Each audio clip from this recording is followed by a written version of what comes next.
We want to thank the developer for full participation in that, and best of luck as we move forward on this important project. With that, I would, and if there's no further discussion, I'd entertain your vote. All council members present voting in the affirmative, Resolution 2017-3 is adopted. Moves us to our regular agenda, and item number 21, consideration of resolution number 2017-4, approving the Norfolk Public Library policies.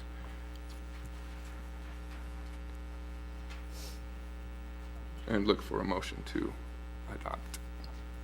I'll make the motion. Second that, Your Honor. Okay, Jessica. Good evening, Mayor and Council. Just by way of context, wanted to explain how these policies got before you this evening. A couple of things have happened. Of course, the library's always had policies that guided its services and tried to ensure that we provide excellent and fair service to all citizens in our area who use our library. But over the years, as policies have changed and been updated, we've had a few changes. The Library Commission now requires that we update and revise these policies every 3 years. And as that's happened over the last couple of directorships, certain policies would get updated while other ones didn't, and it just kind of made a lopsided set of policies that we had to go by. So in consultation with our current library board, we wanted to just review them and revise them all at the same time, make sure that everything was all up to date at one time, and then present that as a whole. Another thing that's changed is that our library board is an advisory board.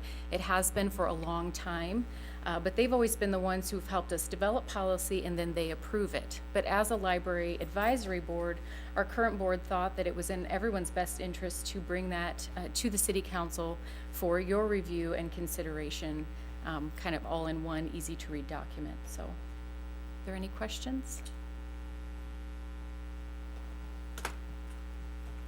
Thank you, All right, Jessica. thank you. Appreciate you doing the homework to bring this to us.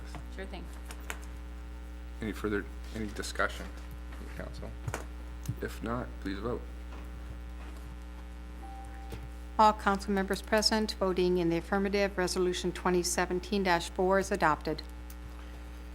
And next, we'll hear again from Jessica, a presentation by our library director of the 2015-2016 Library Division Annual Report. Hello again.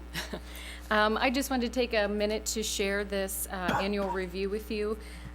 You know, a lot of what we talk about with the library is, of course, the upcoming renovation and expansion, which we're all very excited for. But I wanted you to be aware of kind of what else we've been able to accomplish in the last year. And so that annual report was in your packets, and there were a few extra copies I left out at the front if anyone wanted one. But just to let you know how we're trying to serve the public, and thank you for your support, continued support of our service in the community and what we're able to do.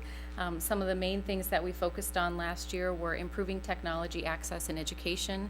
We added circulating Wi-Fi hotspots so families could get Wi-Fi access in their homes.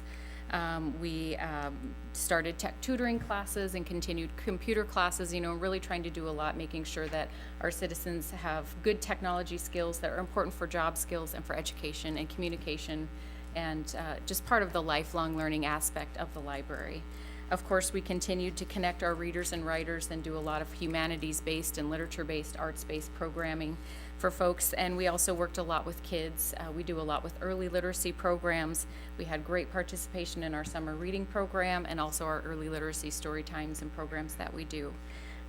So just wanted to take a moment to share that. Did anyone have any questions?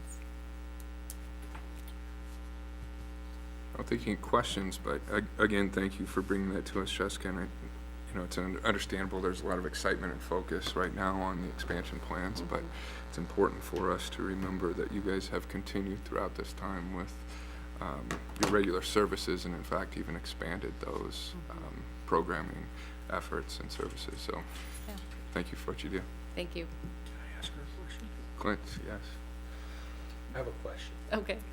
When I look at the document in there, it talks about total items used. Are those items that are checked out? Most of those are item checked out, but when we talk about used, we also talk about reference items that are used just in the building, and also are the uses of, it does not count our computer usage, but just items that are used within the building or checked out.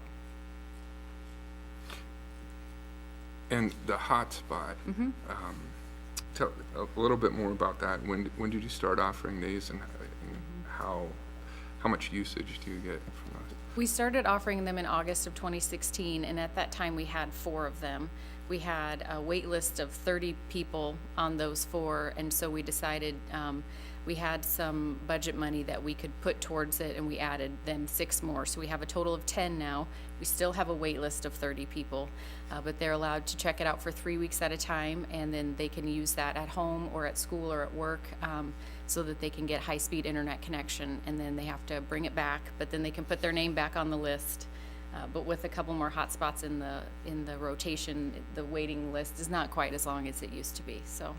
So are there plans to acquire more then, given the, Well, we would have to Grant? seek grant funding, I think, in order to expand that, but we certainly have been starting to have some conversations with some people about the need for it, because I think we could have a lot more and still not fulfill the need that we have.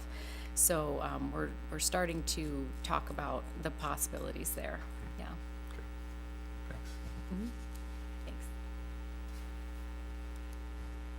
And with that concludes our council meeting. I think we might have beaten last week's record of 13 minutes. So, very efficient. Thank you, everyone. Good evening.